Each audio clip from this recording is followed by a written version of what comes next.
James, tell us about some of your challenges doing this Bronx Daze show. How much time we have?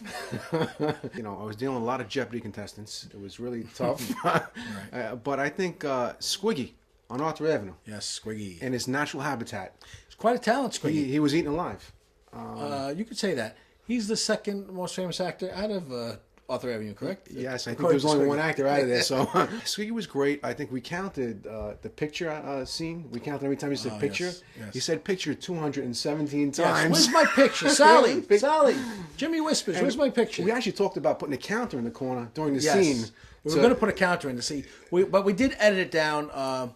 To 97. Yeah, 97 pictures. Where's my picture? Paulie, where's my picture? Paulie, my picture. That was kind of good. That was funny. We were looking for a way to utilize Squiggy, but we figured out the Arthur Avenue angle. No, we had those, we bought those paddles because we had to shock him occasionally. he looked like he was dead. But we shocked him and he came back to life. I think the trick was to give him liquor. Yes, if you get Squiggy drunk, after 3 drinks, Squiggy is the most personable person you can imagine. He's the life of the party. Yeah, he's wonderful. He really is. But without it, he's actually he's in a coma. He's in a coma. He's like a zombie. Weekend at Squiggy's. How do you feel about Rita O?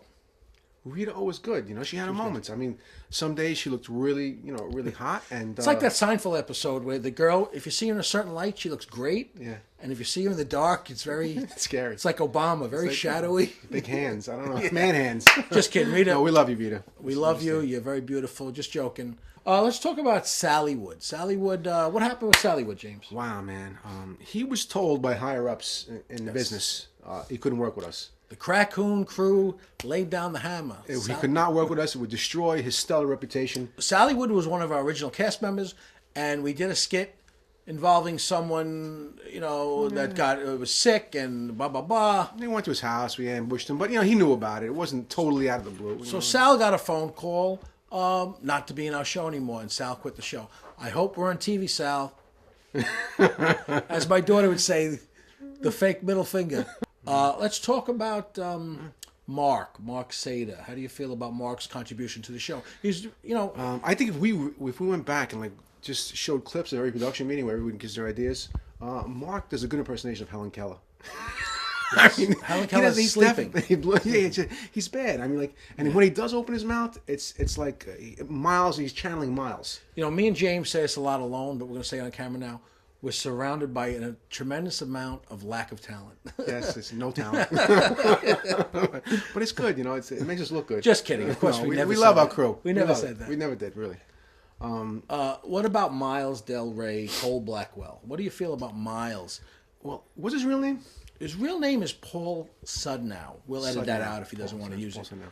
I like Paul Sudnow. I like it. It sounds real. Anyone who changes their name more than they change their underwear, I got a problem with. You know what I mean? Yeah. I think you should change your underwear more than you change your name, but that's just a personal thing for me, hygiene. You know what I mean? I brought Miles on the show personally. I'm a friend of Miles. Yeah. And I know he's not a good actor and blah, blah, blah, all this stuff.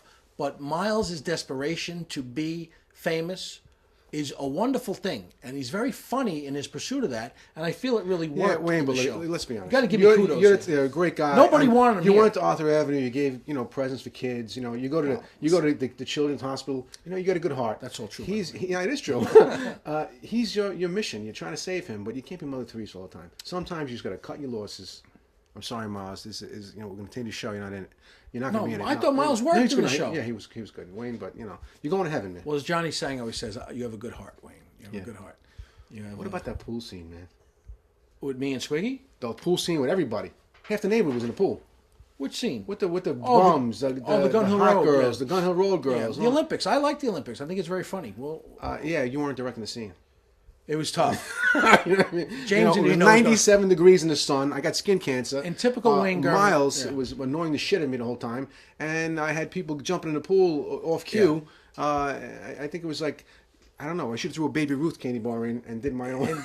In typical Wayne Gurman fashion, I knew what was going on, but James really didn't know. So I'm throwing James curveballs all day. Oh, God. James, no, this is the way it goes. We're doing this. We're doing this. Now we're walking in here.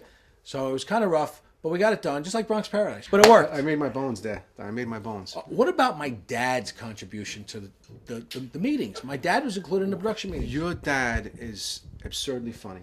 Really is, man. I gotta say, he's. If being a sexual pervert is absurdly funny, yes, Dad's hilarious.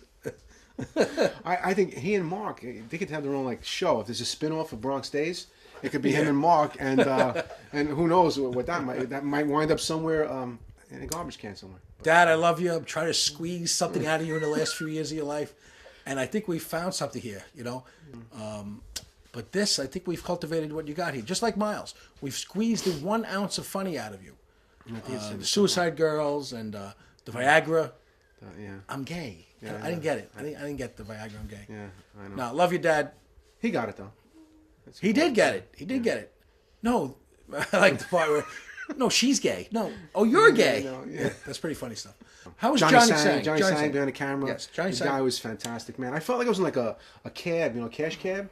Every time we went over 10 minutes, like the meter went, boom, boom, and you had to throw him extra money. He says, James, why are we always talking about money? I says, John, because you had us on the fucking meter. I wish it was your money flying off the meter. No, he's a great guy, John. He's good people. Yes. And look, we lived in his basement basically for 3 months. Yes, And Johnny I is think a his great wife guy. is now divorcing him. What about... She's done. She's finished. She said, John, you're moving with fucking Wayne and James because you're out. His partner, Ken, who I'll call a.k.a. The Hobbit. The Hobbit, yeah. Kenny was a nice guy. Johnny Sang's been with me since 2006. Bottom feeder. Bottom feeder. Bottom feeder. But let me tell you something. Johnny Sang, Edgewater Pictures. I mean, the guy's great. I mean, Iris at the beach. Iris. She was- We have to include Iris in everything. You know, it's James's girlfriend.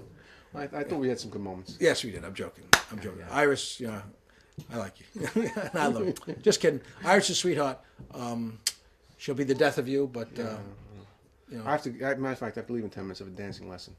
Yes. I've got to go in 10 minutes. John, can we wrap this up, All please? right, I'm going to wrap up. Bronx Daze. Hope you love the show. And we love our cast and crew. And if you can't take this roast, fuck you. Yes, very good. Okay, good job.